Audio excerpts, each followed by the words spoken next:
الحمد لله الحمد لله وكفى وسلام على عباده الذين اصطفى أما بعد فأعوذ بالله من الشيطان الرجيم بسم الله الرحمن الرحيم لقد من الله على المؤمنين إذ بعث فيهم رسولا من أنفسهم يتلو عليهم آياته ويزكيهم ويعلمهم الكتاب والحكمة وإن كانوا من قبل لفي ضلال مبين صدق الله العظيم وصدق رسوله النبي الكريم ونحن على ذلك لمن الشاهدين والشاكرين والحمد لله رب العالمين اللهم صل على سيدنا مولانا محمد وبارك وسلم عليه.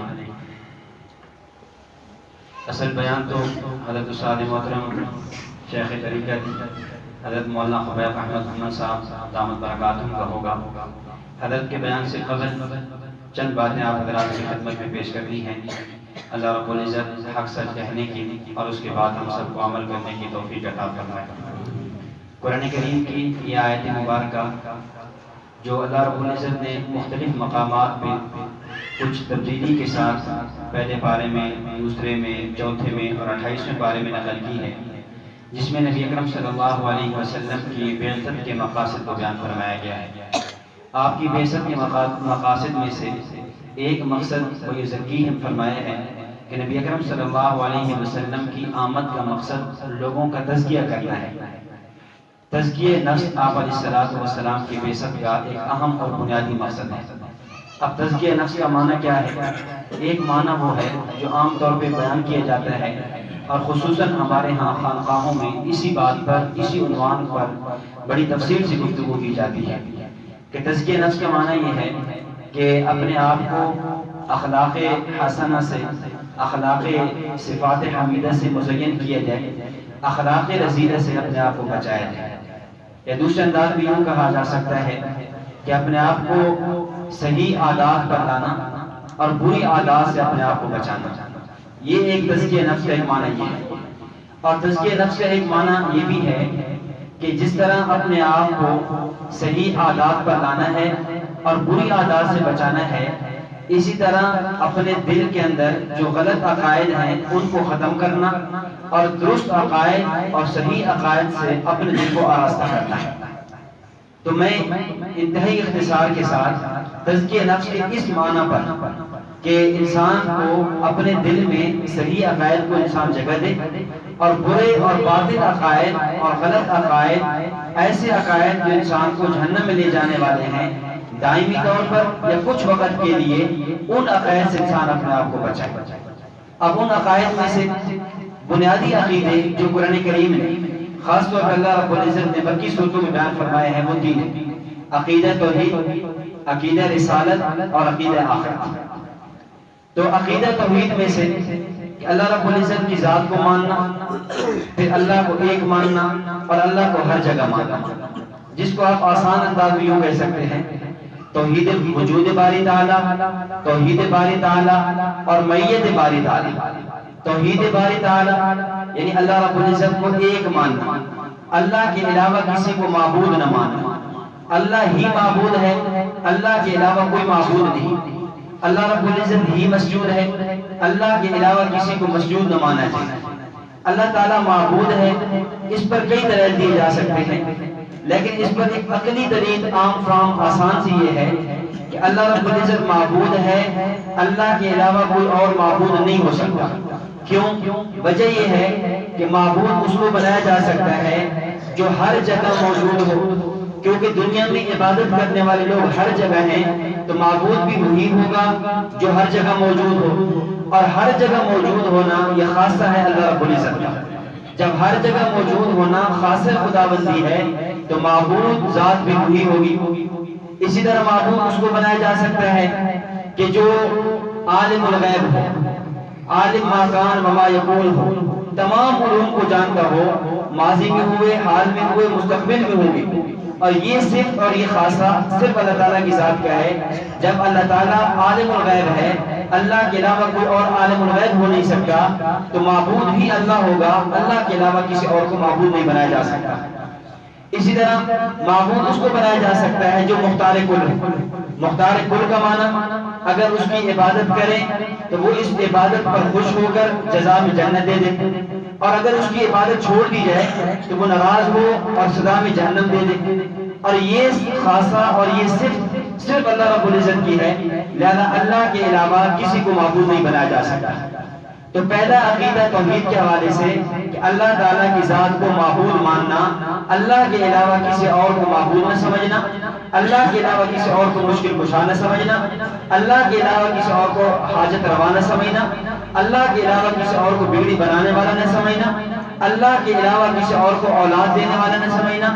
تمام صفات جو ہیں جو اللہ تعالیٰ کی ذات کے ساتھ مختص ہیں وہ اللہ کے ساتھ خاص کرنا اور اللہ ہی کے آگے جھکنا، اس کا نام ہے اللہ کو معبود جاننا۔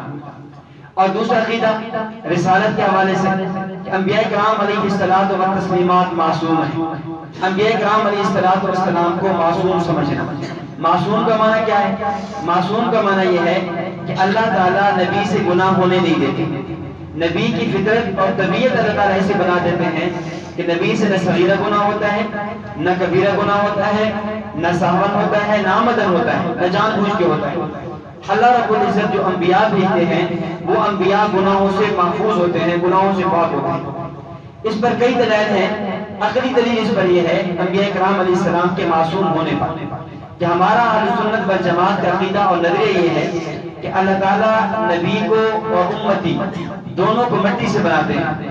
فرق یہ ہے کہ امتی کی تخلیق جس مٹی سے ہوتی ہے وہ زمینی مٹی ہے، اور نبی کی تخلیق جس مٹی سے ہوتی ہے وہ جنت کی مٹی ہے۔ تو امتی کی تخلیق بھی مٹی سے، نبی کی تخلیق بھی مٹی سے، لیکن امتی جس مٹی سے بنتا ہے وہ زمینی مٹی ہے، اور نبی کی تخلیق جس مٹی سے ہے وہ جنت کی مٹی ہے۔ جب دونوں کی مٹی میں فرق ہے۔ جب ہم جنت کی مٹی کو دیکھتے ہیں تو جنت میں خواص یہ نظر آئے کہ جنت میں اللہ کی نافرمانی نہیں ہے، جنت میں گناہ کا تصور نہیں ہے۔ تو جب نبی کی تخلیق ہی جنت کی مٹی سے ہوئی ہے تو اس نبی سے گناہ کیسے ہوگا؟ وہ نبی گناہوں سے پاک ہوگا۔ اس لیے ہمارا نظریہ یہ ہے انبیاء کرام علیہ الصلوۃ والتسلیمات معصوم ہیں۔ انبیاء کرام علیہ الصلوۃ والسلام کے علاوہ کسی اور کو معصوم نہ سمجھا جائے، یعنی نبی معصوم، اللہ کے نبی صلی اللہ علیہ وسلم معصوم بھی ہیں اور خاتم المعصومین بھی ہیں، یعنی آپ معصوم بھی ہیں اور آپ پر عصمت ختم ہے۔ آپ کے بعد کسی اور کو معصوم سمجھنا، ایک امام کو، دو امام کو، 12 اماموں کو معصوم سمجھنا یہ بھی غلط ہے۔ کیوں؟ اس لیے کہ جس طرح نبوت آپ پر ختم ہے، باقی کمالات آپ پر ختم ہے، اسی طرح کمالات میں سے ایک کمال عصمت بھی ہے۔ جس طرح دیگر کمالات آپ پر ختم ہو جاتے ہیں اس طرح کمال عصمت بھی آپ صلی اللہ علیہ وسلم پر ختم ہے۔ آپ کے بعد کوئی اور معصوم نہیں ہو سکتا۔ اور تیسرا عقیدہ صحابہ کرام رضوان اللہ علیہم اجمعین کے حوالے سے کہ صحابہ کرام محفوظ ہیں۔ محفوظ کا معنی کہ اللہ رب العزت صحابی کی طبیعت ایسی بناتے ہیں کہ صحابی سے اگر گناہ ہو بھی جائے لیکن وہ گناہ اس کے نام اعمال میں باقی رہتا نہیں ہے۔ کیوں؟ صحابہ کرام رضوان اللہ علیہم اجمعین مومن، صحابہ کرام عادل، صحابہ کرام حجت، صحابہ کرام تنقید سے بالا تر، صحابہ کرام معیار حق۔ اسی طرح صحابہ کرام رضوان اللہ علیہم اجمعین محفوظ ہیں۔ اگر ان سے کچھ گناہ ہوئے بھی ہیں، تکوینی طور پر کچھ کرائے گئے ہیں، قیامت تک آنے والی امت کے لیے مسائل دروس سمجھانے کے لیے کچھ گناہ کرائے بھی گئے ہیں، لیکن وہ گناہ صحابہ کرام کے نام اعمال میں باقی نہیں رہ سکتے۔ اس پر دلیل صحیح مسلم کی وہ روایت ہے کہ ایک عورت سے جب زنا ہوا اور وہ نبی اکرم صلی اللہ علیہ وسلم کی خدمت میں آئی اور آ کر عرض کیا، یا رسول اللہ اقیم علیہ حدہ، میرے اوپر حد قائم کیجیے۔ آپ علیہ السلام نے فرمایا، وہ حاملہ تھی، فرمایا چلی جاؤ، جب وضع حمل ہو جائے پھر آ جانا۔ پھر جب وہ آئی اور اس کو رجم کیا گیا، جب رجم کیا گیا تو حضرت عمر رضی اللہ تعالیٰ عنہ کہنے لگے، یا رسول اللہ اتصلی علیہا، کیا آپ اس عورت پر نماز جنازہ بھی پڑھیں گے؟ تو آپ علیہ السلام نے فرمایا، یا عمر لقد تابت توبۃ لو قسمتها من اہل المدینہ 70 لوسعتها، کہ اے عمر اس عورت نے ایسی توبہ کی ہے کہ اگر اس توبہ کو مدینہ کے 70 گھروں میں بھی تقسیم کر دیا جائے تو یہ اس عورت کی توبہ پڑ جائے۔ اب اس سے معلوم یہ ہوا اگر صحابی سے گناہ ہو بھی جائے تب بھی صحابی کے نام اعمال میں باقی رہتا نہیں ہے، اللہ تعالیٰ اس گناہ کو ختم کر دیتے ہیں۔ اور چوتھا اور آخری نظریہ ہمارا عقیدہ آخرت کے حوالے سے کہ آخرت کا ثواب عذاب قبر برحق ہے۔ جب بھی انسان دنیا سے چھوڑ کر آخرت میں جاتا ہے، قبر میں جاتا ہے، چاہے وہ قبر انسان کو گڑھے کی شکل میں میسر ہو، چاہے جہاں کہیں بھی وہ موجود ہو، اس کے میت اجزاء جہاں بھی موجود ہوں، وہ اس کی قبر کہلاتی ہے اور اس میں ثواب و عذاب اس کو دیا جاتا ہے۔ روح کا جسم کا روح کے ساتھ، روح کا جسم کے ساتھ تعلق جوڑ دیا جاتا ہے، اتنا تعلق کہ بقدر ما یتعلم و یتلذذ کہ انسان اس سے اپنی جسم سے راحت بھی محسوس کرتا ہے اور اس کی تکلیف بھی محسوس کرتا ہے۔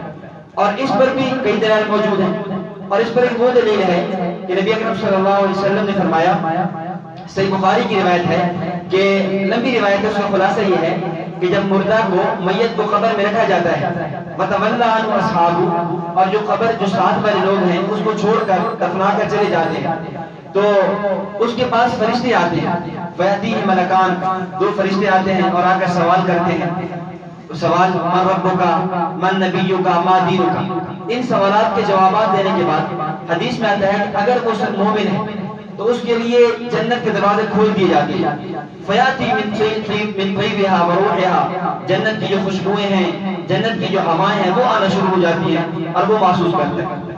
اور اگر وہ گناہگار ہے، اگر وہ بدکار ہے، گناہگار ہے، تو جہنم کی طرف سے یعنی دروازے کھول دیے جاتے ہیں، اور اس حدیث میں آتا ہے کہ ایک فرشتہ آتا ہے، اس کو گرز مارتا ہے، وہ ایسا گرز ہوتا ہے کہ اگر اللہ رب العزت اس کی آواز ثقلین، جنوں انس کے علاوہ باقی سارے سن رہے ہوتے ہیں، کہ اگر انسانوں کو بھی وہ آواز سنا دی جائے تو انسان، فرمایا کہ مردوں کو تم اس خوف سے دفن کرنا چھوڑ۔ اب اس سے معلوم یہ ہوا کہ قبر کا ثواب عذاب برحق ہے۔ تو یہ چند عقائد ہیں کہ جہاں ہماری اس بات کی ضرورت ہے کہ ہم تزکیہ نفس میں اپنے آپ کو اخلاق حمیدہ سے متصف کریں، اخلاق رذیلہ سے بچائیں، آپ صحیح اعمال، مسنون اعمال کریں اور غلط اعمال سے بچیں۔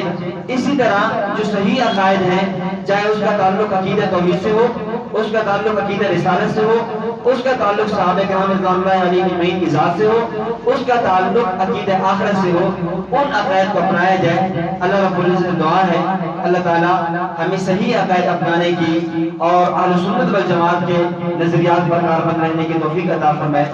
وآخر دعوانا الحمدللہ رب العالمین۔